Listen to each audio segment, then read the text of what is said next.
Assalamualaikum warahmatullahi wabarakatuh. Perkenalkan, saya Khoirul Nisa dengan NPMA 1C021001. Di sini saya akan membahas materi mengenai Total Quality Management dengan dosen pengampu Dr. Muhammad Kristiawan MPD.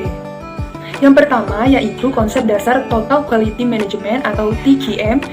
Total Quality Management atau TQM merupakan suatu usaha keras yang membutuhkan kerjasama dari semua instansi pendidikan terkait perwujudan mutu dalam lembaga pendidikan atau sekolah. Pada awalnya, Total Quality Management atau TQM berasal dari dunia bisnis dan diterapkan khusus pada dunia perusahaan saja. Tetapi seiring berjalannya waktu, Total Quality Management atau TQM juga diterapkan dalam dunia pendidikan atau sekolah. Menurut Zahro, pada tahun 2013, TQM merupakan suatu pendekatan dalam usaha memaksimalkan daya saing melalui perbaikan secara terus-menerus atau continuous improvement atas jasa, manusia, produk, dan lingkungan. Berikut merupakan pemikir-pemikir Total Quality Management. Implementasi Total Quality Management atau TQM di lembaga pendidikan. Mutu dapat diukur dari kepuasan pelanggan atau pengguna pendidikan. Beranjak dari hal tersebut, Zahro pada tahun 2013 ada beberapa hal yang harus diperhatikan dalam implementasi Total Quality Management atau TQM dalam lembaga pendidikan, yaitu sebagai berikut. Pertama, adanya perbaikan secara terus-menerus atau continuous improvement. Yang kedua, adanya standar mutu. Yang ketiga, adanya perubahan budaya atau culture atau change of culture. Yang keempat, adanya perubahan organisasi. Yang kelima, adanya usaha untuk mempertahankan hubungan baik dengan pelanggan. Prosedur dalam mengimplementasikan Total Quality Management atau TQM pada dasarnya menempuh 3 tahapan, yaitu sebagai berikut. Yang pertama, persiapan. Tahap persiapan adalah aktivitas utama dan pertama yang harus dilakukan.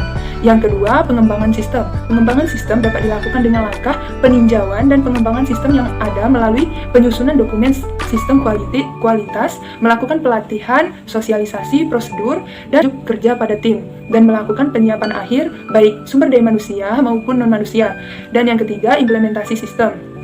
Langkah yang dilakukan adalah melaksanakan uji coba pada sistem jaminan kualitas dalam lingkup tertentu berdasarkan siklus PDCA, Plan, Do, Check, Act.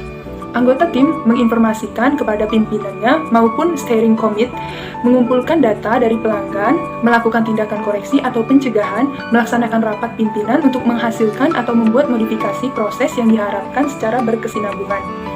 Faktor yang mempengaruhi implementasi kurikulum dalam TQM. Yang pertama yaitu leadership atau kepemimpinan, yang kedua adalah recruitment dan pelatihan, yang ketiga sistem reward, yang keempat aturan organisasi, yang kelima budaya kerja. Pilar Total Quality Management atau TQM. Dalam penjelasannya, Craig pada tahun 1996 menghubungkan antara pilar-pilar tersebut sebagai berikut. Produk adalah titik sentral untuk tercapainya tujuan dan pencapaian organisasi. Mutu dalam produk tidak akan dihasilkan tanpa pengendalian mutu di dalam proses. Mutu di dalam proses tidak akan terjamin tanpa organisasi yang tepat dan efektif. Organisasi yang tepat dan efektif tidak ada artinya tanpa pemimpin yang memadai. Komitmen dan semua komponen organisasi dari bawah ke atas merupakan pilar pendukung bagi semua komponen lainnya. Setiap pilar tergantung pada keempat pilar yang lain, dan kalau salah satu lemah, dengan sendirinya pilar yang lain juga lemah. Lalu, apa sih yang menjadi hambatan dalam mengimplementasikan Total Quality Management atau TQM di lembaga pendidikan? Setidaknya terdapat 2 faktor yang dapat menjelaskan mengapa upaya perbaikan mutu pendidikan selama ini kurang atau tidak berhasil. Menurut Zahro pada tahun 2013 antara lain sebagai berikut. Yang pertama, strategi pembangunan lebih bersifat input oriented. Strategi yang demikian lebih berstandar pada asumsi bahwa bila mana semua input pendidikan telah dipenuhi, seperti penyediaan buku, alat belajar, lainnya, sarana pendidikan, pelatihan guru, dan tenaga pendidikan, maka secara otomatis lembaga pendidikan akan dapat menghasilkan output yang bermutu sebagaimana yang diharapkan. Yang kedua, pengelolaan pendidikan selama ini masih bersifat makro-oriented, diatur oleh jajaran birokrasi di tingkat pusat. Akibatnya, banyak faktor yang diproyeksikan di tingkat makro tidak terjadi atau tidak berjalan sebagaimana mestinya. Selanjutnya yaitu filosofi baru.